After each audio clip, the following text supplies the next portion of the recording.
Okay, may nagtatanong ng ating kababayan, gaano daw kabilis mag-send gamit ang World Remit? Dahil daw sa gamit niya, less than 6 minutes, nandun na. Challenge ba to? Tingnan natin. Okay, ang oras na ay 10:43. Hindi ko pa inayon yung ito yung stopwatch.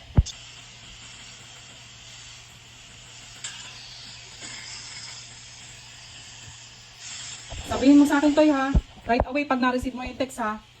Oo. Sabihin mo din kung magkano. Kasi hindi ko sa kanya sinabi kung magkano. Okay. Magwa 1 minute na. Countdown, 1 minute already. Okay, may na-receive na akong email. Pero successfully na dyan. Tapos na dito, Toy. Sabi na, setting up your transfer. 2 minutes and 30 seconds. 3 minutes. Kaya nagbukas ako ng Gcash. Oh, Wala akong na-receive na text, pero sa Gcash nandito na. magkano? Bali, 2,500. Okay na, nasa 3 minutes.